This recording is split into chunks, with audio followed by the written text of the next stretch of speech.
Hello student, आज के इस वीडियो में हम पिछले 15 वर्षों में पूछे गए न्यूमेरिकल पे चर्चा करने वाले हैं प्यारे विद्यार्थियों, जिससे आपको यह अंदाजा लग जाएगा कि आपकी बोर्ड परीक्षा में किस प्रकार के न्यूमेरिकल आते हैं। तो आइए शुरुआत करते हैं।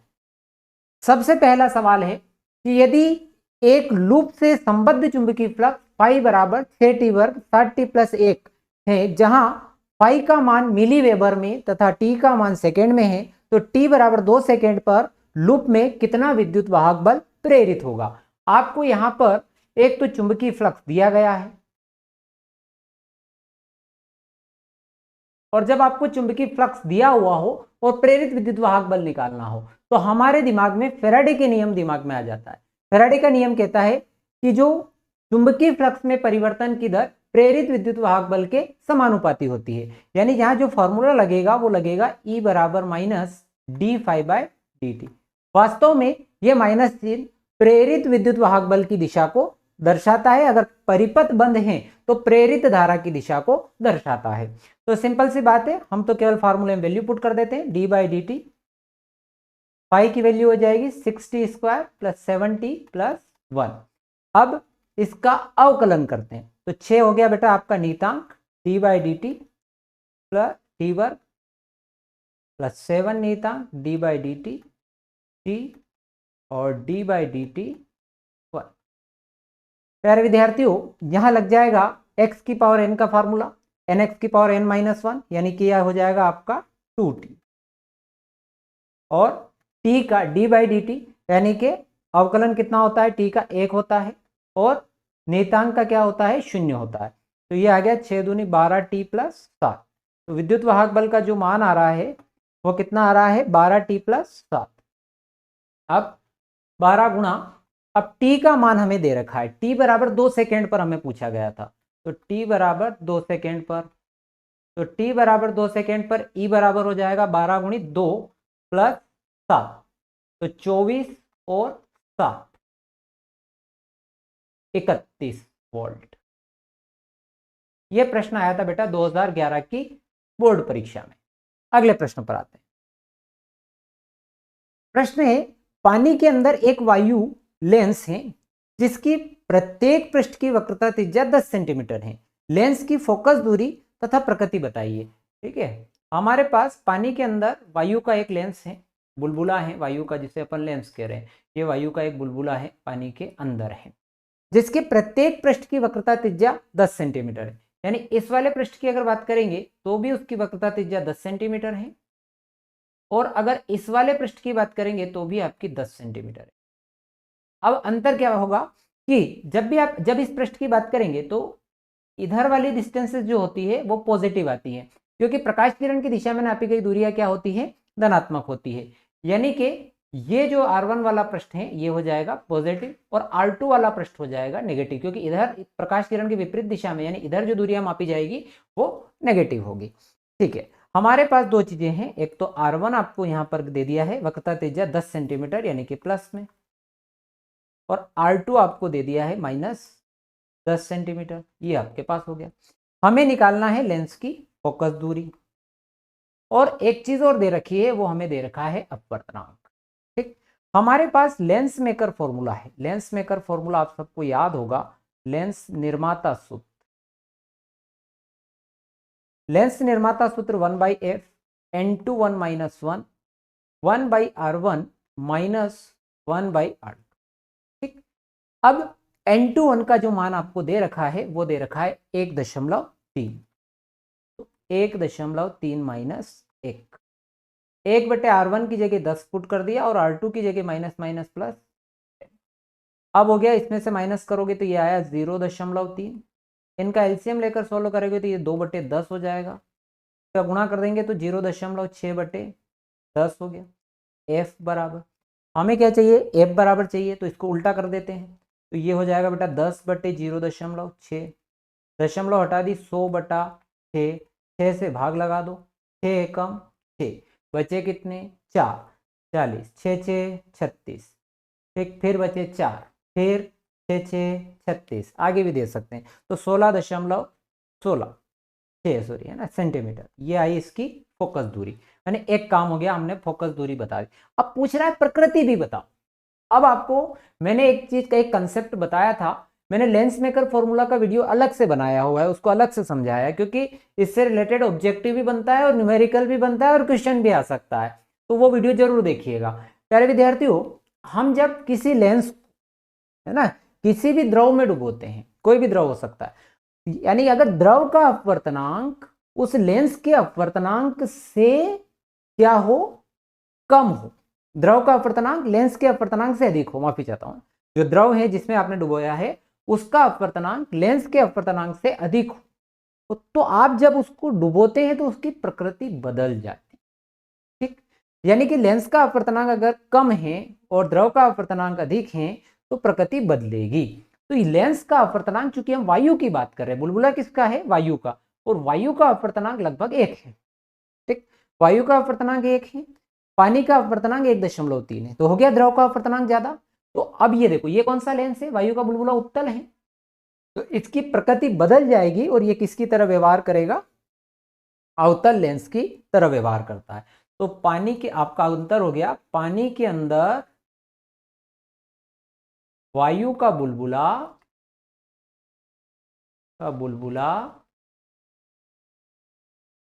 अवतल की तरह व्यवहार करेगा। ये ऑब्जेक्टिव में भी आता है। ठीक, अगले प्रश्न पर आते हैं। यदि एक तार की लंबाई खींचकर दुगनी कर दी जाए, ध्यान रखना है ना, जोड़ के नहीं, खींचकर, तो उसका प्रतिरोध कितने गुना हो जाएगा। ये 2013 में और 17 में आया हुआ है। ठीक, हमारे पास अगर तार की लंबाई अगर एल है शुरुआत में, ठीक है, माना कि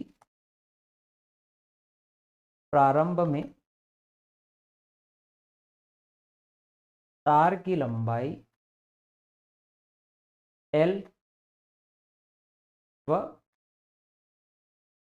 क्षेत्रफल ए है, तो प्रतिरोध, अब प्रतिरोध के लिए जो सूत्र होता है R बराबर रो एल बटा ए। ये तो हमारी पहली कहानी। ठीक, दूसरी कहानी पर आते हैं। ये प्रारंभ में हमारे पास, हमने मान लिया कि हमारे पास एक तार है जिसकी लंबाई एल है, उसका क्षेत्रफल ये है और ये उसका प्रतिरोध। अब तार को खींच कर लंबा कर रहे हैं, तार को खींच कर लंबा कर रहे हैं, तो यदि तार को खींचकर कितना कर रहे हैं, 2 गुना कर दिया जाए तो क्या होगा, क्या अंतर आएगा।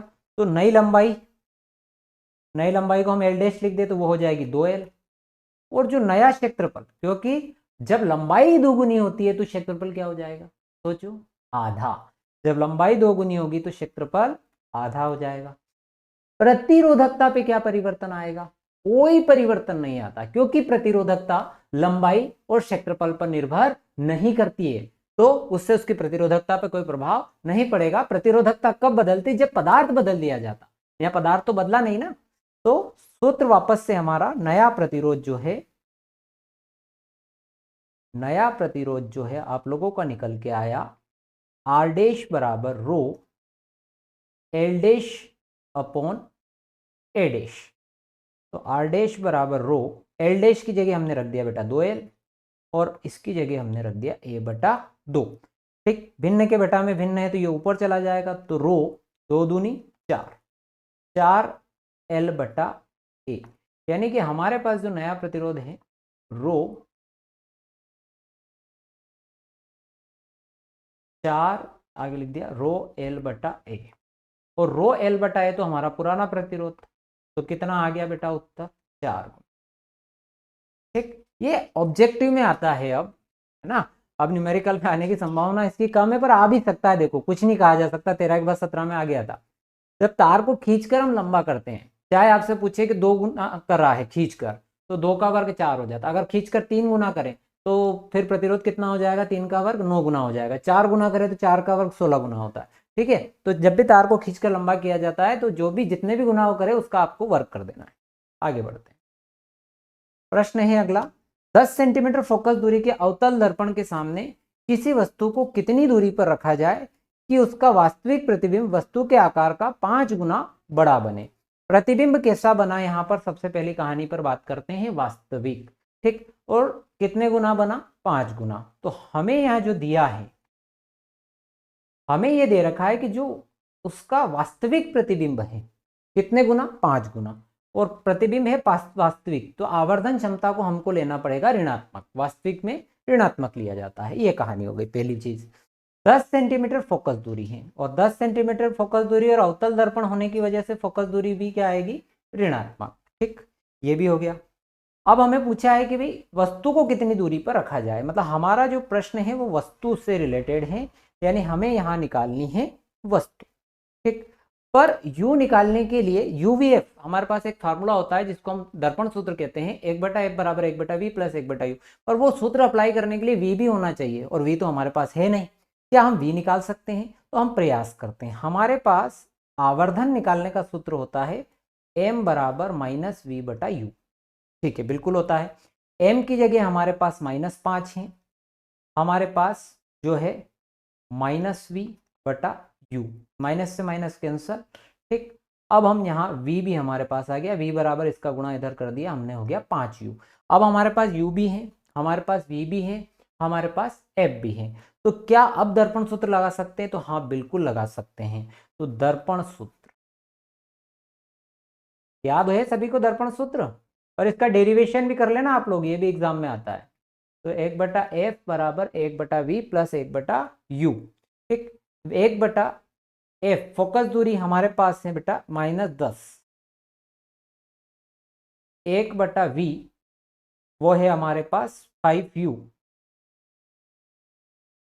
प्लस 1/u, -1/10, दोनों का एलसीएम आया 5u, 1 प्लस यहाँ भाग लगेगा 5, 6/5u -1/10। हमें क्या चाहिए? हमें तो u चाहिए, तो u का गुणा उधर कर दो, तो -u बराबर, और 10 का गुणा इधर कर दो, 6 गुणा 10/5, 5 से भाग लगा दिया, 5 दूनी 10, 6 दूनी 12, तो u बराबर आया -12 सेंटीमीटर।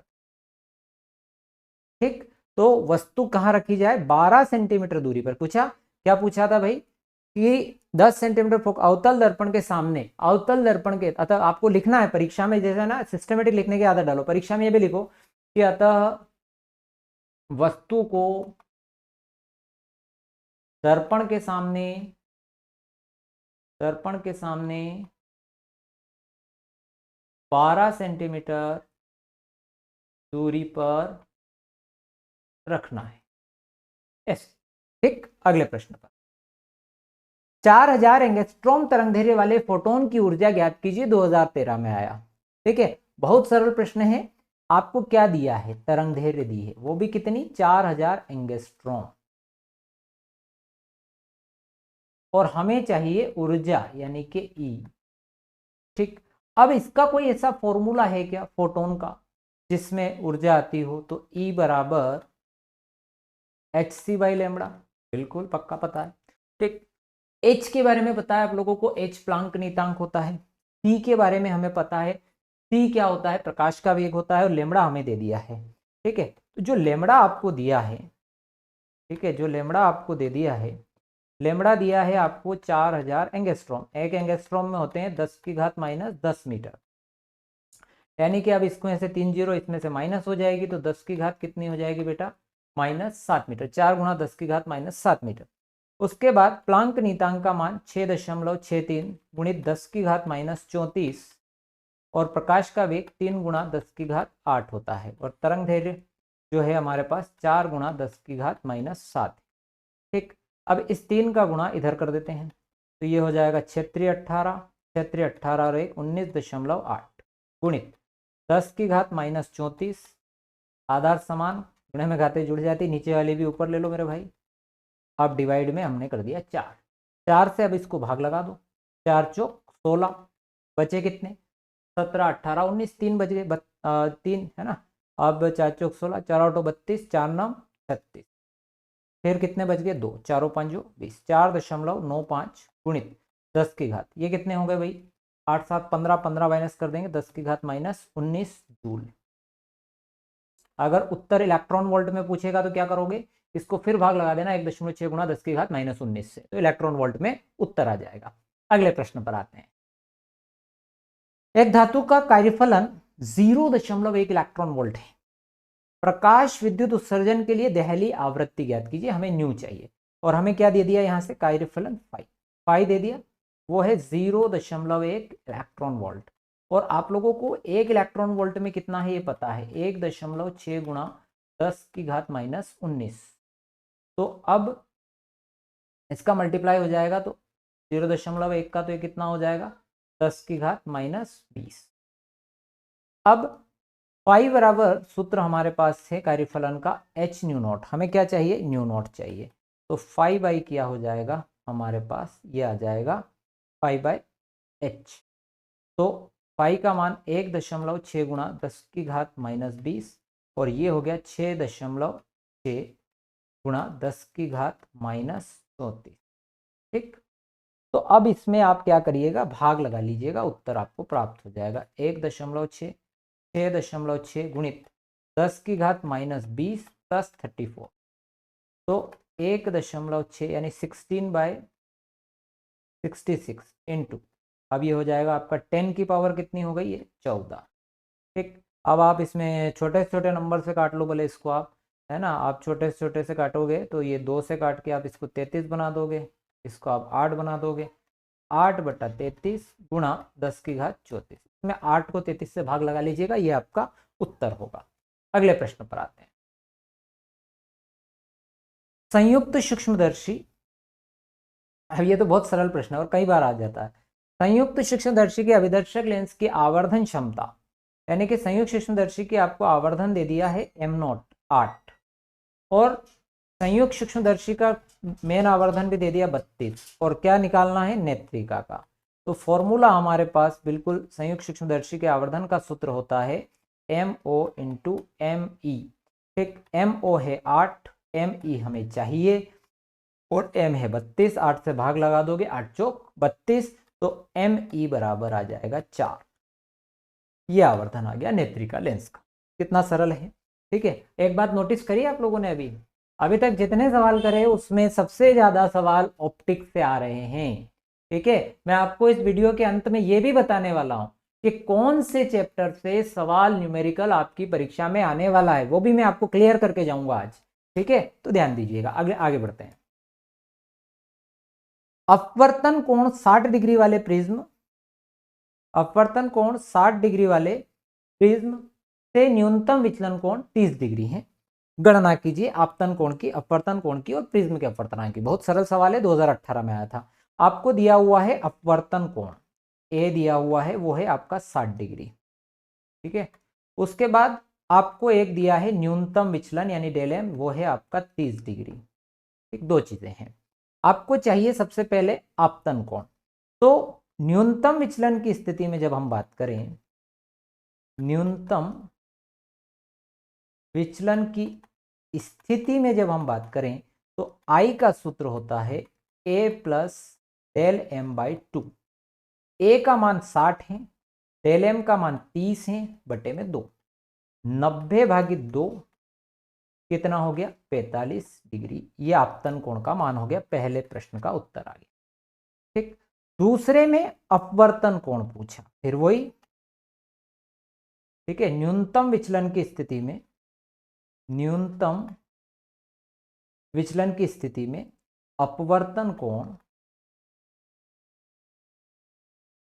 R बराबर हो जाएगा A/2, और A है हमारे पास, ठीक है, A कितना है 60 डिग्री, 60/2 यानी कि 30। दो सवाल हो गए। अब तीसरा है प्रिज्म के पदार्थ का अपवर्तनांक। तो आपको प्रिज्म के पदार्थ का अपवर्तनांक चाहिए और सूत्र हमारे पास होता है क्या, अपवर्तनांक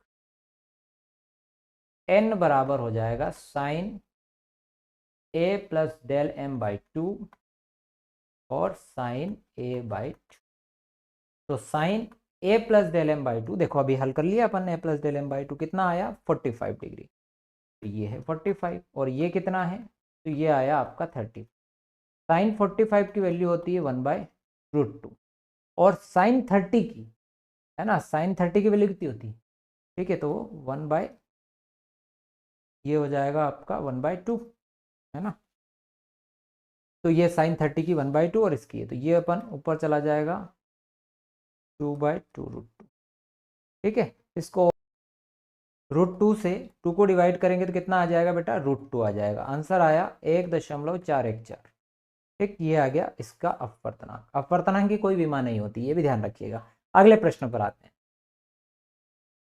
50 वोल्ट और 200 वोल्ट के दो बल्बों के प्रतिरोधों की तुलना करनी है। 50 वोल्ट का है एक बल्ब, एक दूसरा बल्ब है 200 वोल्ट के, दो बल्बों के प्रतिरोधों की हमको तुलना करना है, दोनों बल्ब, और इनकी वोल्टता समान है।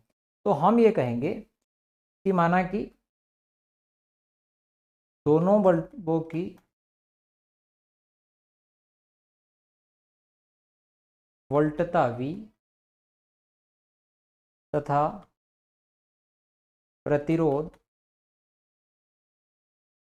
क्रमशः R1 व R2, ठीक। अब हमें इनकी क्या चाहिए, हमें इनकी पता लगाना है, प्रतिरोधों की तुलना करनी है। और आपको क्या दे रखे हैं, आपको पावर दे रखी। पहले बल्ब की होगी 50 वोल्ट और दूसरे बल्ब की हो गई 200 वोल्ट। अब आपका आ जाएगा R बराबर होता है V²/P, P is equal to V²/R लिखो या फिर ये, और ये फॉर्मूला हमने पढ़ा हुआ है कहाँ, P बराबर VI से मैंने आपको सिखा रखा है ना ओम्स लॉ में। I बराबर आप V/R लिख दोगे तो क्या हो जाएगा, V²/R हो जाएगा। तो ये है, तो जब मैं R1 की बात करता हूँ तो R1 के लिए ये हो जाएगा V²/50, और जब मैं R2 की बात करूँगा तो ये हो जाएगा V²/200, है ना। और अब जब मुझे चाहिए इन दोनों का रेशियो, तो R1 बाई क्या कर देंगे, R2, तो V²/50 और V²/200, तो V² से V² और 50 से कैंसिल करेंगे तो 50 चौक 100, तो यानी कि हमारे पास जो आया है वो आया है R1/R2 बराबर ऊपर 1 नीचे 1/4, भिन्न उल्टी हो जाएगी तो 4/1, तो उत्तर आ गया R1/R2 बराबर आया 4:1। ये 2020 की परीक्षा में आया हुआ प्रश्न है, बहुत सरल सवाल पूछा था, ये अध्याय 3 से है।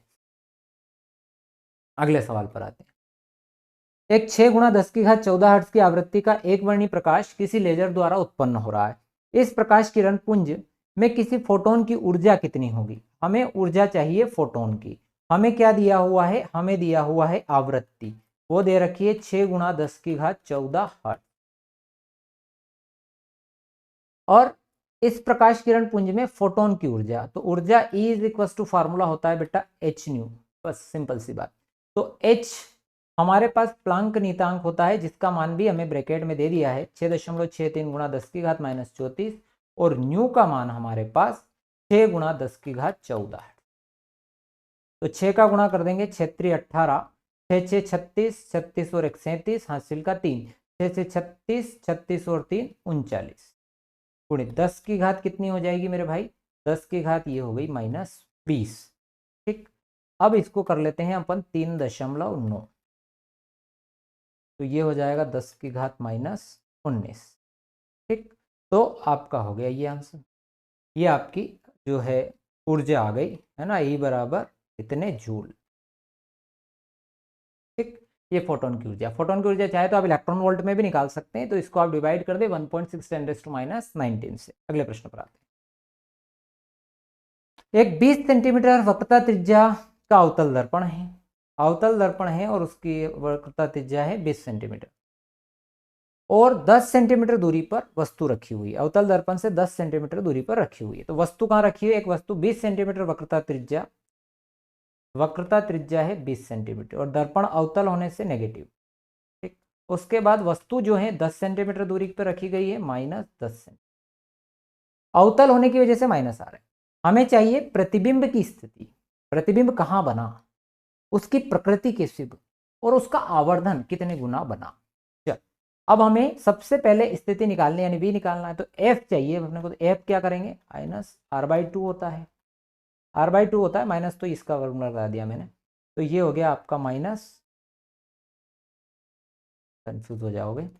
अपन f is equal to r/2 यानी -20/2, तो ये आ जाएगा बेटा आपका -10 सेंटीमीटर। ये फोकस दूरी हो गई।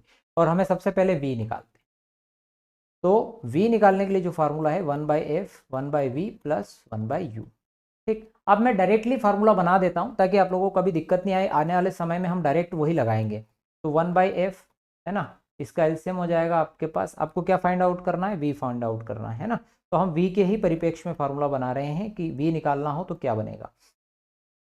तो v निकालना हो तो 1/v बराबर 1/f माइनस 1/u। तो 1/v बराबर एलसीएम होगा इनका fu और u माइनस f, तो fu upon u minus F. सीधे सीधे ये v निकालना हो तो ये फार्मूला लगा दो, उत्तर आ जाता है, कोई दिमाग लगाने की जरूरत नहीं है, केवल वैल्यू पुट करनी है। तो v बराबर, प्यारे विद्यार्थियों, f की जो वैल्यू है मेरे पास वो है -10 और u की वैल्यू भी मेरे पास -10 है, तो ये हो गया हमारे पास -10 और f की वैल्यू मेरे पास कितनी है, -10 है, माइनस माइनस प्लस, तो 100/0 यानी कि यह हो रहा है आपका इनफाइनाइट। तो v की वैल्यू आ रही है बेटा इनफाइनाइट। ठीक, तो हमें यहाँ से ये पता पड़ गया कि प्रतिबिंब जो है आखिरी में आप लिखना, प्रतिबिंब कहाँ बनेगा, तो अनंत पर बनेगा। प्रतिबिंब कहाँ बनेगा, अनंत पर बनेगा। ठीक है, उसके बाद अब प्रतिबिंब की जो स्थिति है ना, एक बार और मैं आपको रिपीट कर देता हूँ कि जब भी आपको वक्रता त्रिज्या दे दे तो फोकस निकाल ले पहले, तो फिर आपको जो अवतल दर्पण है इसीलिए उसकी क्या दे रखी है, वस्तु दे रखी है, आपको क्या निकालना है, प्रतिबिंब निकालना। तो इसीलिए वस्तु की दूरी को आपने माइनस में ले लिया, फोकस भी आपका माइनस में है, दोनों चीजें माइनस में। फॉर्मूला 1/v प्लस 1/u, अपन को 1/v चाहिए इसीलिए अपन ने फॉर्मूला भी 1/f माइनस 1/u करके fu और u माइनस एफ और इसका उल्टा करके fu upon v minus F formula बना लिया, वैल्यू पुट कर दी। अब v अनंत आ रहा है। ठीक, अब v अनंत आ रहा है और जो प्रकृति है ना, अगर आपको आवर्धन निकाले हम इसका, तो आवर्धन m बराबर होता है v/u, है ना। तो v आपका अनंत है, अब u आपका 10 है, तो v भी क्या हो गया, अनंत हो गया। अनंत हो गया यानी कि बहुत बड़ा हो गया, आवर्धन होगा इसका बहुत बड़ा। ठीक है, आवर्धन बड़ा और प्रकृति होगी वास्तविक। ठीक है, आवर्धन बड़ा और प्रकृति इसकी कैसी आना है, वास्तविक प्रकृति इसकी होने वाली है। अगले प्रश्न पर आते हैं। एक प्रतिरोध का जो है तापमापी है, उसका 0 डिग्री सेंटीग्रेड पर प्रतिरोध 6 ओम है, 100 डिग्री सेंटीग्रेड पर उसका प्रतिरोध 7 ओम है, अज्ञात तार है उसका प्रतिरोध 8 ओम है। अज्ञात तार का प्रतिरोध हमें गणना करनी है, कुछ भी नहीं है बेटा, आपको सबसे पहले एक तो दिया हुआ है R0 दिया हुआ है, वो आपका 6 ओम है। ठीक, तो इसके बाद आपको एक और दूसरा टेम्परेचर है R100 दिया हुआ है, वो है आपका 7 ओम 100 डिग्री पर। एक अज्ञात निकालना है अपने को, वो है 8 ओम। ठीक, अब जब हमें अज्ञात ताप की गणना करनी हो तो उसके लिए जो फॉर्मूला हम यूज करते हैं इस कंडीशन में, RT माइनस R0 और एक हो गया हमारे पास R100 माइनस R0 इंटू, यहां पर मैं लिख रहा हूं 100, ये वही है 0, 100 माइनस 0 यानी कि 100, और ये आपका यहां पर आ जाएगा ताप अज्ञात। RT हो गया मेरा बेटा 7 माइनस 6, अब RT तो आपको फाइंड आउट x, हाँ RT दिया हुआ है ना, सॉरी माफी चाहता, T फाइंड आउट करना। R0 जो है हमारे पास 6 है, R100 हमारे पास 6 है, R माइनस कितना हो गया भैया, एक बचा इधर से, 2 बचा तो कितना हो गया 200 डिग्री सेंटीग्रेड, ये ताप आ गया। कोई मेहनत ही नहीं थी इस सवाल, सरल सवाल 2020। अब आते हैं 2020 में, फिर सवाल आया 20 सेंटीमीटर त्रिज्या के एक अवतल दर्पण है, त्रिज्या है वही 20 सेंटीमीटर और चूंकि अवतल है तो नेगेटिव, तो फोकस दूरी हो जाएगी आपकी R/2 यानी कि -20/2 यानी कि -10 सेंटीमीटर, ये तो हो गई फोकस दूरी। और 5 सेंटीमीटर लंबाई की वस्तु रखी हुई है, यानी कि वस्तु की जो लंबाई है, हम वस्तु की लंबाई को हम O से लिख दें। ठीक है, या फिर आप इसको H लिख ना, वस्तु की लंबाई को अपन H लिख देते हैं। H है हमारे पास 5 सेंटीमीटर। और क्या दिया हुआ है, अवतल दर्पण के सम्मुख 40 सेंटीमीटर दूरी पर 5 सेंटीमीटर लंबाई की वस्तु रखी है। तो वस्तु कितनी दूरी पर है? 40 सेंटीमीटर। तो माइनस ये हो गया 20। अब प्रतिबिंब से दर्पण की दूरी, यानी कि हमें वही पहले की तरह v चाहिए और अब दूरी तथा आकार बताना है ना। तो प्रतिबिंब से दर्पण की दूरी यानी आपको v चाहिए। और अभी हाल मैंने आपको एक बात बताई थी कि अगर आपको v निकालना हो तो फॉर्मूला आप लगा लेना सीधे FU upon U minus F. ठीक है, तो v बराबर सीधे सूत्र लगा रहे हैं FU upon U minus F. तो हमारे पास f जो है वो है हमारे पास माइनस का 10 है, u हमारे पास -20 है, u -20 है और f माइनस का 10 है, तो ये हो गया +10। अब ये हो जाएगा हमारे पास टोटल हो गया 200 अपॉन क्या हो गया हमारे पास -10, डिवाइड कर देंगे, आंसर आ गया -20 सेंटीमीटर।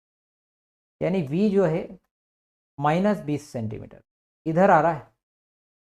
ठीक है, दर्पण के इस तरफ। और आकार भी बताना है। आकार निकालने के लिए आप आवर्धन वाला सूत्र लगाओ। आवर्धन m बराबर, ठीक है, फॉर्मूला होता है -v अपॉन यू और h डैश बाय h, क्योंकि हमें क्या चाहिए? h डैश चाहिए। हमारे पास एक तो v है जो है -20 और u है वो भी -का, h जो है h हमारे पास है 5। ठीक, क्योंकि 5 सेंटीमीटर लंबाई की वस्तु है, ये ऊपर रखी हुई है। ठीक है, तो ऊपर वाली दूरी है तो हम धनात्मक ही लेते हैं, पर जो नीचे की तरफ नापी जाती है वो ऋणात्मक लेते हैं। तो ऊपर वाली है ये, तो ये हो गई हमारे पास यहाँ पर 5, ठीक, बाय h डैश। तो यहाँ ये कैंसर, तो -1 is equal to h dash by 5, तो h डैश बराबर आया -5। अब ये -5 क्या दर्शा रहा है? कि वस्तु जो प्रतिबिंब बना उल्टा बना है ना। -5 आने से हमें पता चल गया कि प्रतिबिंब कैसा बना? उल्टा बना। ठीक, तो इसमें बनने वाला प्रतिबिंब वास्तविक और उल्टा होता है। हालांकि प्रकृति उसने हमसे पूछी नहीं है। अगले प्रश्न पर आते हैं। एक समतल उत्तल लेंस की वक्रता त्रिज्या 20 सेंटीमीटर है। हमें जो लेंस दिया है वो है समतल उत्तल, ऐसा वाला। और उत्तल लेंस, समतल उत्तल लेंस की वक्रता त्रिज्या, यानी कि देखो जो लेंस है वो समतल उत्तल है। ठीक है, समतल उत्तल लेंस है तो उसका एक भाग समतल है, तो यानी कि ये हो गया हमारे पास 20 सेंटीमीटर प्लस। और दूसरा वाला जो समतल वाला भाग है उसकी वक्रता त्रिज्या हो जाएगी अनंत। और कांच का जो है अपवर्तनांक 1.5 है। तो यहाँ लेंस निर्माता सूत्र से आप उसकी फोकस दूरी बहुत आसानी से निकाल सकते हो। ये रहा आपका लेंस निर्माता सूत्र। इसकी जगह आपने रख दिया 1.5 माइनस 1/R1, यानी कि हो गया 20, R2 हो जाएगा आपका इनफाइनाइट 1/इनफाइनाइट। ये हो गया आपका 0.5 गुणित 1/20, 1/f। हमें तो f चाहिए, तो 20 भागित हो जाएगा 0.5, 0 रिमूव कर दी, 5 से भाग लगा दिया, 5 चौक 40। फोकस दूरी आई 40। ये इतने सरल सरल सवाल पूछते हैं, कोई कठिन सवाल आपसे पूछा नहीं जाता है बोर्ड में, ध्यान रखिएगा। अगले प्रश्न पर आते हैं।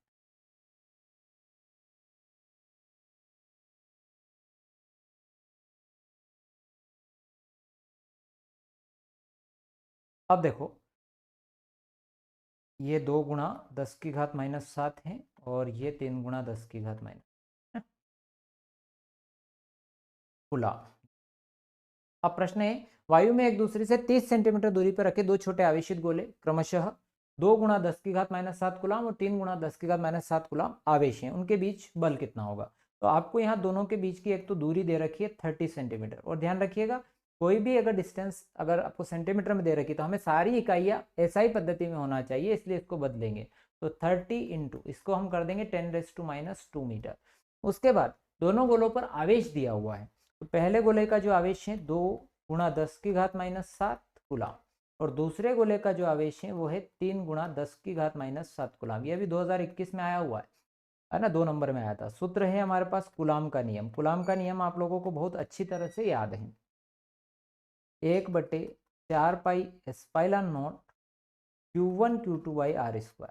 अब 1/4 एप्सिलॉन नॉट का जो मान होता है वो होता है 9 गुणा 10 की घात 9 और Q1 का मान है 2 गुणा 10 की घात -7 और Q2 का मान है 3 गुणा 10 की घात -7 और R का वर्ग यानी कि 30 इंटू 10⁻² का स्क्वायर। अब इसका कैलकुलेशन कर लेंगे, 3 का गुणा इसमें कर देंगे, 6 6 9 54 गुणित, अब ये हो गया 10 की घात 9 माइनस 7 जोड़ के 14 भागे, यहाँ वर्ग कर देंगे तो ये हो गया आपका 900 इंटू 10⁻⁻4। 9 से आप कैंसिल कर दीजिएगा, 9 6 54। अब ये क्या हो जाएगा भैया, 6 गुणा, अब 10 की घात यहाँ से -2 ऊपर आ गया, तो यहाँ से 9 5, यहाँ कितना बच रहा था, ये 5 बच रहा था, और नीचे से कितना आया, 2 और आ गया, तो 6 गुणा 10 की घात -3 न्यूटन। ठीक है, हालांकि मैंने तो इसके साथ थोड़ी सी कुश्ती लड़ ली, आप लोग कुश्ती ना लड़े। ठीक है, कैसे, यहाँ मल्टीप्लाई भी मत करो, 6 बनेगा, इस 6 से ये कैंसिल हो जाएगा, है ना, 9 से 9 कैंसिल हो जाएगा, 3 का वर्ग 9 होता है। ठीक, इसलिए कुश्ती लड़ने की जरूरत नहीं है, यहाँ 3 का वर्ग 9 होगा, 9 से 9 कैंसिल हो जाएगा, मैंने मल्टीप्लाई करके और फिर डिवाइड किया तो कुश्ती लड़ना कहते हैं इसको। आगे बढ़ते हैं। अपचाई ट्रांसफार्मर में वोल्टेज जो आपका दिया गया है, अपचाई ट्रांसफार्मर में वोल्टेज की जो बात हो रही है वो है 11,000 वोल्ट। ठीक है, वोल्टेज से 440 वोल्ट में परिवर्तित किया गया। कितने में परिवर्तित किया गया, 11,000 वोल्ट को 440 में बदला गया। तो जो प्राइमरी लेवल पर जो वोल्टेज था वो था 11,000 वोल्ट, और उसको सेकेंडरी लेवल पर बदला गया 440 वोल्ट में। अपचाई है, ठीक, यानी वोल्टेज को घटाने का काम करता है। यदि प्राथमिक कुंडली में फेरों की संख्या, ठीक, प्राथमिक कुंडली यानी ईपी हमारे एनपी जो हमारे पास है, जो एनपी आपको दे रखा है वो एनपी आपको दे रखा है 8,000, तो द्वितीय कुंडली में फेरों की संख्या, तो ट्रांसफार्मर रेशियो के फार्मूले से हमारा काम बन जाता है। सूत्र होता है ES/EP बराबर NS/NP। यहाँ आपको क्या चाहिए, NS आपको ज्ञात करना है। ठीक, हमारे पास ES का जो मान है वो है 440 और EP का जो मान है वो है 11,000। NS निकालना है और NP का मान हमारे पास 8,000 है। इन 3 जीरो को इन 3 जीरो से कैंसिल कर दो, 11 से इसको काट देंगे, 11 चौक 44, 40 हो जाएगा, इस 8 का गुणा इधर कर देंगे, 40 गुना 8, 8 चौक 32, ये हो गया मेरे भाई 320। तो फेरों की संख्या हो गई कुल 320। अगले प्रश्न पर लौटते हैं। किसी कुंडली में 4 एम्पियर की धारा प्रवाहित करने पर कुंडली का प्रेरकत्व 100 हेनरी हो तो संचित ऊर्जा की गणना कीजिए। अब कुंडली में जो धारा प्रवाहित हो रही है वो कितनी हो रही है, 4 एम्पियर की, और कुंडली का प्रेरकत्व आपको दे रखा है 100 हेनरी। हमें चाहिए संचित ऊर्जा, तो संचित ऊर्जा के लिए जो सूत्र है, फार्मूला है, वो आप सभी को याद है, 1/2 LI²। देखो एमपी बोर्ड बहुत सरल बोर्ड है, इसमें डायरेक्ट फार्मूले में क्या वैल्यू रखनी है वही पूछी जाती है, वही दिमाग लगाने की जरूरत नहीं होती है बोर्ड के अंदर। तो 1/2 L का मान होता है 100, I का मान हो जाएगा 4 का वर्ग, तो 100 से भाग लगा देंगे, ये 50 हो जाएगा, तो 50 गुना 16 कर देंगे, तो 16 पंजे 80। ठीक है, ये 800 जूल आपकी यहाँ पर ऊर्जा आपको मिल जाएगी। अगले प्रश्न पर आते हैं। एक विद्युत बल्ब है 220 वोल्ट की आपूर्ति पर 200 वोल्ट की शक्ति देने के लिए बनाया गया। बल्ब का जो वोल्टेज है वो है 220 और जो उसकी पावर है वो है 200 वोल्ट की शक्ति है, और वायु में इसका प्रतिरोध चाहिए। प्रतिरोध के लिए जो फार्मूला हो जाएगा R बराबर V²/P। P बराबर हम पढ़ते हैं V²/R होता है, तो R बराबर V²/P। V का मान हमारे पास 220 है, 220 का वर्ग बटे कितना आ जाएगा 200, इसको आप लिखें 220 गुना 220 भागित 200। एक जीरो से ये जीरो, एक जीरो से ये जीरो, 2 से ये 11 बार चला जाएगा, 11 दूने 22 और 11 दूने 22, 22 और 2 24, 242। ठीक है, दिमाग लगाने की जरूरत ही नहीं है, सारे फॉर्मूले में वैल्यू रखने से आंसर आ जाएंगे। अगले प्रश्न पर आते हैं। एक विद्युत बल्ब है, ये भी 220 वोल्ट 200 शक्ति के लिए बनाया गया है ना। बल्ब से प्रवाहित होने वाली IRMS धारा, यहाँ पर आपको अब की बार कुछ और दिया, आपको यहाँ V दिया हुआ है 220 और पावर दी है यहाँ पर 200, और आपको यहाँ निकालनी है धारा, तो धारा I चाहिए हमें। ठीक, तो P बराबर VI होता है, तो I बराबर क्या हो जाएगा, जैसे P बराबर VI हो जाता है, तो I बराबर क्या हो जाएगा P/P। P का मान 200 है और V का मान हमारे पास 220 है, तो ये धारा आपकी निकल आएगी इसको आप चाहें तो 2 से कैंसिल कर दें, ये 10 भागित 11, तो क्या हो जाएगा, 11 से अगर भाग लगाएंगे तो 0.9 है ना, 99 एम्पियर।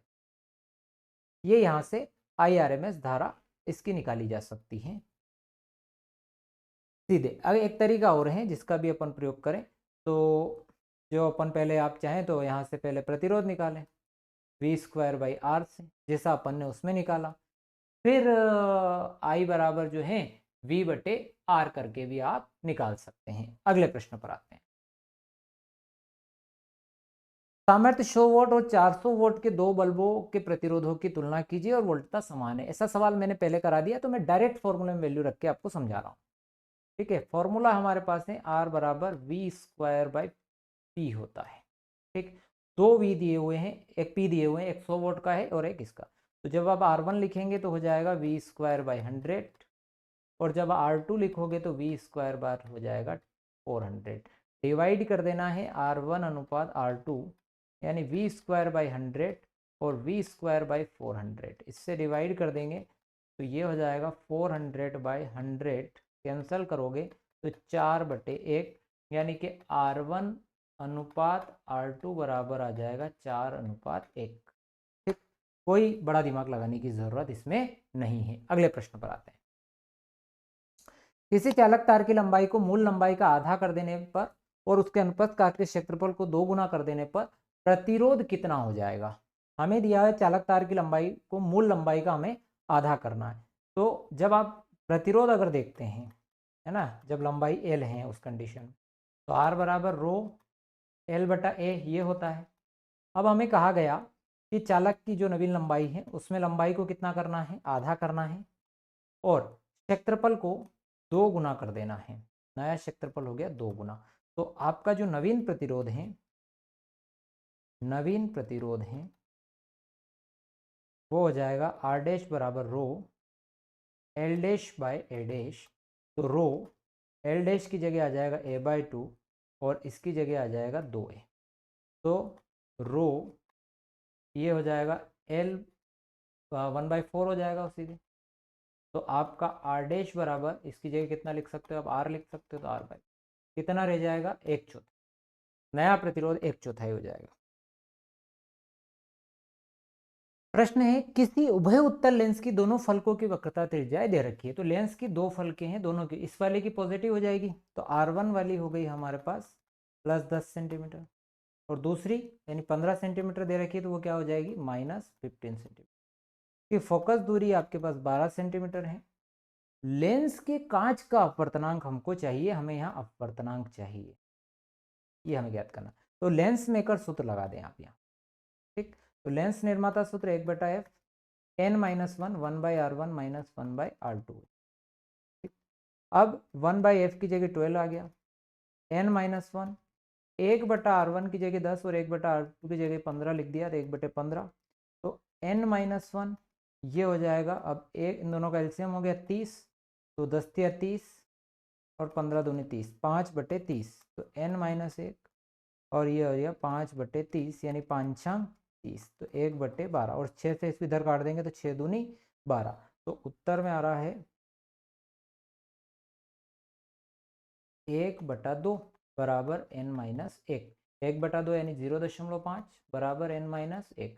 तो n बराबर उसको उठा के इधर ले आओ, 0.1, तो उत्तर आया 1.5, यानी कांच का अपवर्तनांक आया 1.5। अगले प्रश्न पर, किसी उत्तल लेंस का वायु में फोकस दूरी 20 सेंटीमीटर है, जल में इसकी फोकस दूरी क्या होगी। वायु जल का अपवर्तनांक 1.3 और वायु कांच का अपवर्तनांक 1.5 है। तो उत्तल लेंस की जो फोकस दूरी है वो आपको दे रखी है, ठीक है, वायु में, एक एयर में आपको दे रखी है। तो सबसे पहले हम वायु में बात कर लेते हैं।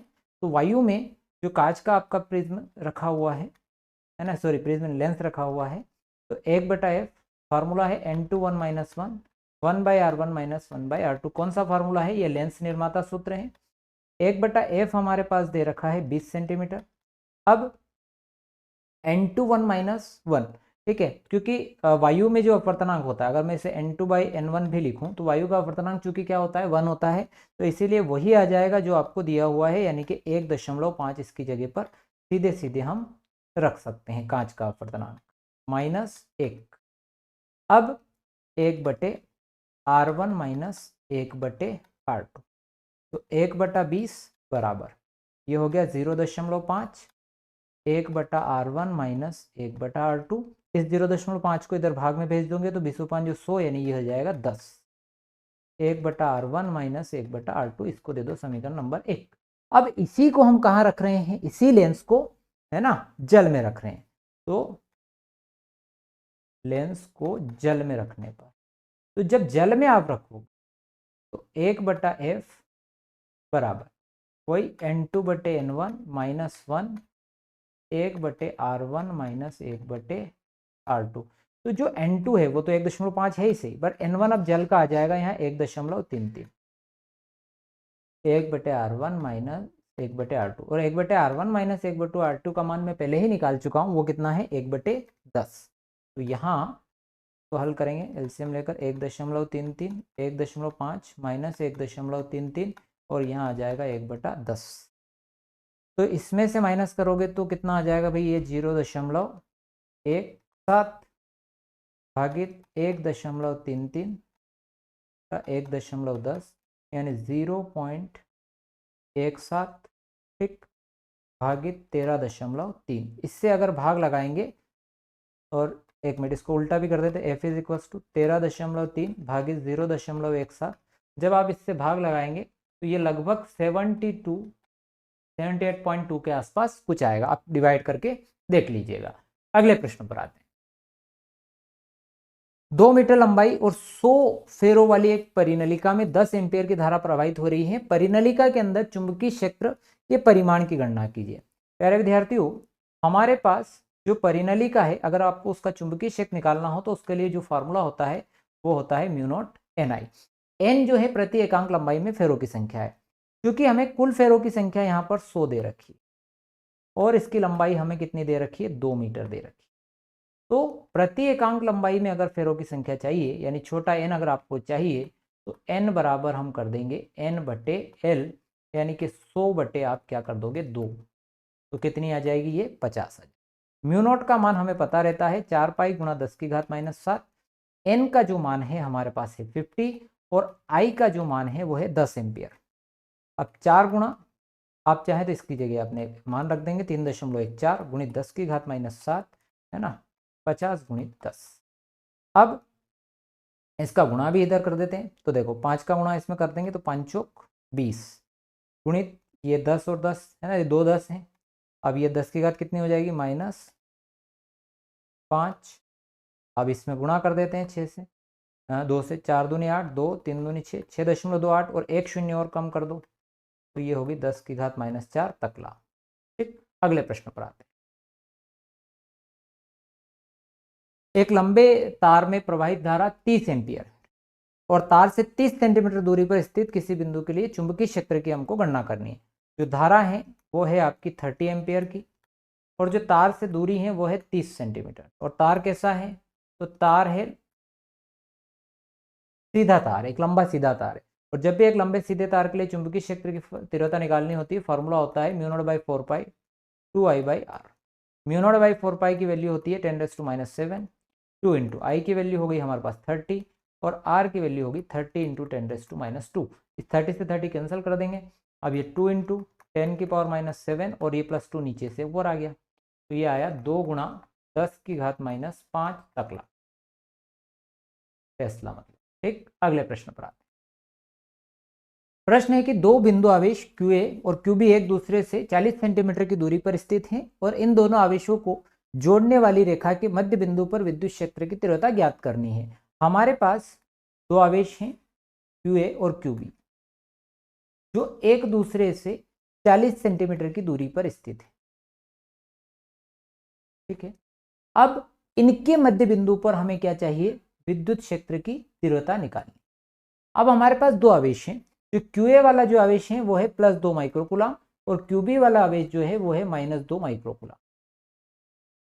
अब जब हम धनावेश के लिए विद्युत क्षेत्र की तीव्रता निकालेंगे तो विद्युत क्षेत्र की तीव्रता जो होगी उसकी दिशा किधर होगी, बाहर की तरफ होगी, तो EA की दिशा हमारी बाहर की तरफ आने वाली। उसी प्रकार से जब हम ऋणावेश के लिए विद्युत क्षेत्र की तीव्रता निकालेंगे तो इसकी दिशा ऋणावेश की ओर आने वाली है, यानी कि इस B की तरफ आने वाली है। ये हो गया आपका। ठीक, अब हमारे पास क्या क्या गिवन है एक बार वो भी लिख देते हैं। तो हमें QA दिया हुआ है वो है आपका 2 माइक्रोकूलम। इस माइक्रोकूलम को मैं बदल देता हूँ 2 गुणा 10 की घात माइनस 6 कूलम में। फिर हमें QB दिया हुआ है -2 माइक्रोकूलम। ठीक है, तो इसको भी मैं बदल देता हूँ 2 गुणा 10 की घात माइनस 6 कूलम। उसके बाद आपको दूरी दे रखी है 40 सेंटीमीटर। इस सेंटीमीटर को आप क्या करेंगे, मीटर में बदल देते हैं, तो ये हो जाएगा 0.40 मीटर। ठीक, या आप ऐसा नहीं करें तो आप इसको ऐसे लिखें कि 40 गुणा 10 की घात माइनस 2 मीटर, या फिर 4 गुणा 10 की घात माइनस 1 मीटर। दूरी इस तरह से रखें, 10 की घातों में हल करने में आसानी होती है। अब आप ये देखो कि विद्युत क्षेत्र तीव्रता अगर धनावेश के लिए निकालते हैं तो इस तरफ आ रही है, और ऋणावेश यानी -2 माइक्रोकूलम के निकालते हैं तो इस तरह है, यानी दोनों ही की दिशा एक ही तरफ हो गई। यानी कि जब परिणामी तीव्रता आप निकालोगे, जब हम परिणामी तीव्रता निकालेंगे तो ये दोनों ही जुड़ जाएगी। परिणामी तीव्रता जब हम निकालेंगे तो ये दोनों ही जुड़ जाएगी, EA प्लस आपका EB हो जाएगा। और जब आप EA का मान निकाल रहे हैं तो जो सूत्र है हमारे पास है वो होता है E का सूत्र निकालने के लिए 1/4 पाई एप्सिलॉन नॉट Q/r वर्ग। ये एक बिंदु आवेश के लिए विद्युत क्षेत्र तीव्रता का सूत्र होता है। तो आप यहाँ EA यानी कि 1/4 पाई एप्सिलॉन नॉट का मान भी हमें पता है, तो वो डायरेक्ट लिख देते हैं 9 गुणा 10 की घात 9, और Q की जगह पर यानी ये वाला जो है वो 2 माइक्रोकूलम है, तो 2 गुणा 10 की घात माइनस 6 बटे R, यानी कि इसकी दूरी जो है ये वाली आधी हो जाएगी, है ना। तो ये वाली दूरी अगर मैं लिखूं तो 2 गुणा 10 की घात माइनस 1 मीटर, और बची हुई भी 2 गुणा 10 की घात माइनस 1 मीटर, क्योंकि 4 गुणा 10 की घात माइनस 1 मीटर है तो इसका आधा कर लिया अपन ने, 0.2 भी लिख सकते हैं। फिर बटे में R वर्ग, तो R की जगह हम लिख रहे हैं 2 गुणा 10 की घात माइनस 1 का वर्ग प्लस 9 गुणा 10 की घात 9, और यहाँ जो है वही 2 गुणा 10 की घात माइनस 6 बटे इसकी जगह आ जाएगा वही 2 गुणा 10 की घात माइनस 1 का वर्ग। ये एग्जैक्टली डबल हो जाएगा, यानी ये जुड़ जाएगा। तो 2 गुणा 9 गुणा 10 की घात 9, 2 गुणित 10 की घात माइनस 6, वर्ग कर लो बोले, 2 का वर्ग 4, 10 की घात माइनस 2, इस 4 इससे ये कट गया, तो 9 गुणित 10 की घात 9 माइनस 6 और प्लस 2 ऊपर चला गया, तो 9 गुणा 10 की घात कितनी हो जाएगी, ये 11, 11 में से 6, 10 की घात 5 न्यूटन प्रति कूलम। काफी सरल सवाल था। एक ही कंसेप्ट याद होना चाहिए कि धनावेश के लिए विद्युत क्षेत्र जो है आवेश से दूर की तरफ होता है, और ऋणावेश के लिए विद्युत क्षेत्र आवेश की ओर होता है। इस कंसेप्ट से आपका पूरा सवाल हो जाता है। ये 4 नंबर में आया 2024 की परीक्षा में। अगला प्रश्न है आपका 3 पिकोफेरेड, 4 पिकोफेरेड और 5 पिकोफेरेड धारिता वाले 3 संधारित्र पार्श्व क्रम में जुड़े हुए हैं, अर्थात समांतर क्रम में। उसके बीच में 120 वोल्ट की बैटरी लगाई हुई है, तो संयोजन की कुल धारिता व प्रत्येक संधारित्र पर आवेश ज्ञात कीजिए। तो जो हमारे पास धारिता है वो है C1 बराबर 3 पिकोफेरेड, और C2 बराबर 4 पिकोफेरेड, और C3 बराबर 5 पिकोफेरेड। अब जो धारिता है, अगर समांतर क्रम यानी पार्श्व क्रम की बात करें,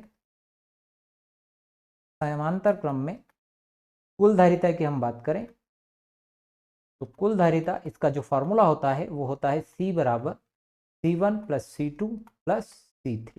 तीनों ही को ऐड कर लें तो 3 प्लस 4 प्लस 5, 4 3 7, 7 5 12 पिको फेरेड। ये आया किस में, इसकी कुल धारिता हम लोगों ने निकाल ली जो पहले पूछी गई। फिर हम लोग को पूछा गया कि प्रत्येक संधारित्र पर हमें क्या निकालना है, आवेश, आवेश भी निकालना है। तो अब जब प्रत्येक संधारित्र पर आवेश निकालना है, तो जैसे कि मान लो मैं पहले पे निकालूं, पहले संधारित्र पर आवेश, बेटा आवेश के लिए Q बराबर होता है CV C1V, क्योंकि जोड़ा इसको कैसे क्रम में गया, पार्श्व क्रम में, और पार्श्व क्रम में विभव जो है वो सबका एक सा होता है, नहीं विभव हो गया 120 वोल्ट। C1 की जो धारिता दे रखी है अपने को, वो दे रखी है 3 पिको फेरेड, यानी कि 3 गुणा 1 पिको में होता है 10 की घात माइनस 12 गुणित 1 पिको फेरेड, और यहाँ आ जाएगा 120। तो ये हो गया भारतीय 36,360 गुणित 10 की घात -12। इसको हम लिखें 3.6 गुणित 10 की घात, ये कितना हो जाएगा -10 कूलम। इसी टाइप से फिर दूसरे संधारित्र पर आवेश, तो दूसरे संधारित्र पर भी बात करेंगे। तो दूसरे की जो धारिता आपको दे रखी है 4 पिकोफैरेड, तो यहाँ 4 गुना पूरी कहानी वैसी की वैसी, इसका गुणा करेंगे तो ये आ जाएगा 4 चौक 48 यानी 4.8 गुणा 10 की घात -10 कूलम। इसी टाइप से तीसरे संधारित्र पर आवेश,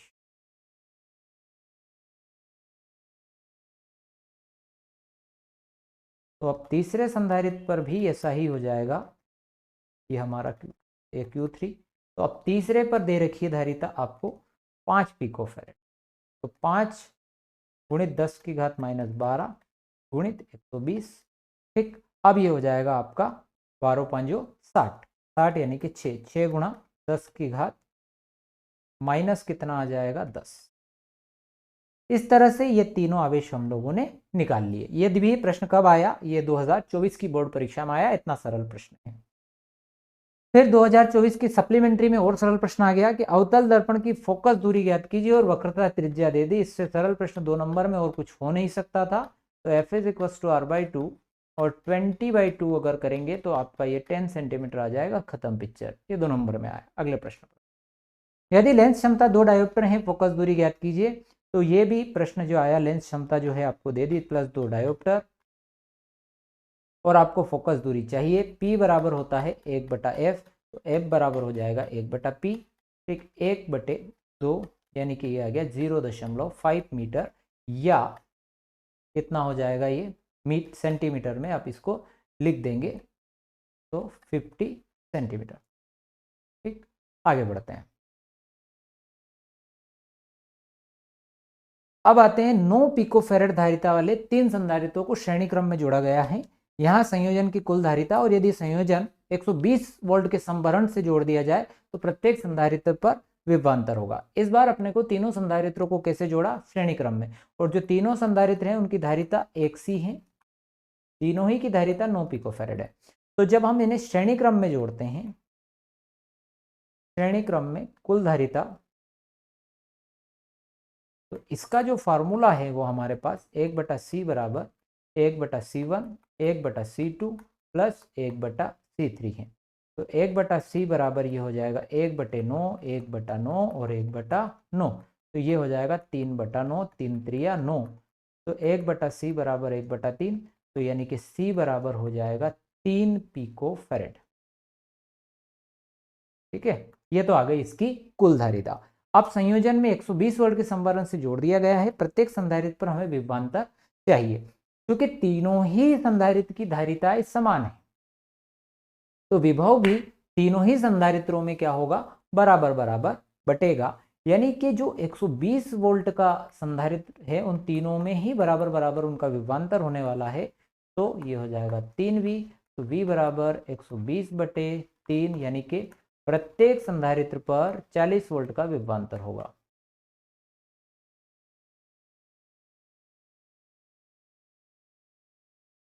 प्रत्येक संधारित्र पर 40 वोल्ट का विभवांतर होगा। ठीक, ये तीनों इक्वल होने की वजह से ऐसा हुआ। अगर इक्वल नहीं होते तो फिर वो अलग अलग ही आते इनके मान, पर इनकी धारिताएं चूंकि समान है तो समस्या ही नहीं आई हल करने में।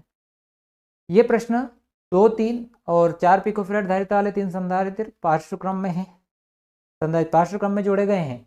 अभी जैसा हमने सवाल किया है ना, वैसा ही सवाल ये है। इससे रिलेटेड एक सवाल अभी हाल अपन ने किया, ये वाला जो है, ये वाला सवाल ऐसा कैसा है, इसमें केवल 120 की बजाय आपको यहाँ कितना दे दिया, 100 दे दिया। तो जब हम कुल धारिता आप निकालोगे तो इन तीनों ही को आप क्या कर दोगे, जोड़ दोगे। तो 2 + 3 + 4 5 4 9 पिकोफैरेड, ये हो जाएगा पार्श्व क्रम में जुड़े हुए हैं। जब आप आवेश निकालोगे पहले पर, तो Q1 बराबर C1V से निकालोगे। C हो जाएगा पिको में 2 गुणा 10 की घात -12 और ये हो जाएगा 100, तो ये हो जाएगा 2 गुणा 10 की घात -10 कूलम। इसी टाइप से Q2 जब आप निकालोगे तो C2V, तो C2 आपके पास 3 पिकोफैरेड यानी 3 गुणा 10 की घात -12 है, इंटू 100 आप करोगे तो 3 गुणा ये हो जाएगा -10 कूलम। इसी टाइप से हम Q3 जब निकालेंगे यानी 4 गुणा 10 की घात -12 इंटू 100 करेंगे तो ये हो जाएगा 4 × 10⁻⁻10 कूलम। ये प्रश्न मैंने बहुत संक्षेप में इसलिए निपटा दिया क्योंकि इसका डिटेलिंग हम पहले कर चुके हैं, तो वैसा वैसा ये प्रश्न है। अगले प्रश्न पर आते हैं। प्रश्न है कि किसी कार की संचायक बैटरी का विद्युत वाहक बल 12 वोल्ट है। आपको विद्युत वाहक बल दिया हुआ है 12 वोल्ट और उसका आंतरिक प्रतिरोध आपको दे रखा है 0.4 ओम। और आपको ये कहा गया कि बैटरी से ली जाने वाली अधिकतम धारा जो होती है, धारा का सूत्र जो होता है वो हम निकालते हैं कभी भी। तो बैटरी से लेने वाली धारा आपका सूत्र आपको निकालना हो तो I बराबर इसका लगाते हैं। पर अधिकतम धारा की स्थिति में, अधिकतम धारा की स्थिति में, ठीक है, R बराबर 0, लघुपतन की स्थिति इसको कहते हैं। तो I बराबर E बटे हो जाएगा R। E हमारे पास 12 और छोटा r हमारे पास 0.4, दशमलव हटाइए 30, 120 हो गया, 4 × 12, तो I बराबर आया 30 एम्पियर की धारा। ये 2025 में आया, अर्थात लास्ट ईयर आया। बहुत सरल प्रश्न है। अब जैसा कि मैंने आपसे कहा भी था कि भाई मैं आखिरी आते आते आपको बताऊंगा कि किस किस अध्याय से हमारे न्यूमेरिकल आ सकते हैं। तो अध्याय 1 से आ सकते हैं, अध्याय 3 से आ सकते हैं, ठीक, अध्याय जो हमारा ऑप्टिक्स वाला है, ठीक है, 10 से आ सकते हैं। उसके बाद जो ये मेजोरिटी इन 3 चैप्टर की, इन 3 चैप्टर से आने की संभावना बनती है, ठीक है। वैसे चैप्टर 8 से भी आपकी संभावना बनती है, उससे भी एक आध बार सवाल आए हैं, पर बाकी इन 4 चैप्टर से अभी मोटे मोटे सवाल आए हैं, है ना। ज़्यादातर संभावना इनसे ही बनती है। तो अगर आप किसी भी चैप्टर के न्यूमेरिकल नहीं आपने किए हुए तो कम से कम आप इस 4 चैप्टर के जरूर तैयार करें। अब प्रश्न है कि 10 वोल्ट विद्युत वाहक बल की बैटरी का आंतरिक प्रतिरोध यानी छोटा r 3 ओम है और विद्युत वाहक बल जो है हमारे पास 10 वोल्ट है और परिपथ में धारा का मान जो है वो है 0.5 एम्पियर। तो प्रतिरोधक का प्रतिरोध ज्ञात कीजिए, हमें R चाहिए। सूत्र हमारे पास बिल्कुल पक्का याद हो गया आप लोगों को, I बराबर E बटे R प्लस R। I का मान हमारे पास 0.5 है, E का मान हमारे पास 10 है, R हमें ज्ञात करना है और ये R छोटा वाला 3 है। गुणा कर दो, क्रॉस गुणा, तो 0.5 R, 5 तिया 15, 1.5, 1.5 बराबर आया 10, ठीक। अब क्या करेंगे कि 0.5 R बराबर 10 माइनस 1.5, 0.5 R बराबर, इसमें से माइनस करेंगे तो 8.5, 0.5 से कैंसिल करेंगे तो ये आ जाएगा 17, 5 से 5 एकम 5 और 5 7 35, 17 ओम का बाहरी प्रतिरोध होगा। तो प्यारे विद्यार्थियों, ये थे हमारे न्यूमेरिकल, कौन से, जो पिछले वर्षों में बोर्ड परीक्षाओं में पूछे गए हैं। यदि आपको वीडियो पसंद आया हो तो चैनल को सब्सक्राइब करिएगा और हमें ये बताइए कि अगला वीडियो आप किस टॉपिक पर चाहते हैं। तो प्यारे विद्यार्थियों, अभी तक आपने चैनल को सब्सक्राइब नहीं किया हो तो चैनल को सब्सक्राइब कीजिएगा और अपने दोस्तों के साथ शेयर करना मत भूलना। थैंक यू वेरी मच, मिलते हैं नेक्स्ट वीडियो में।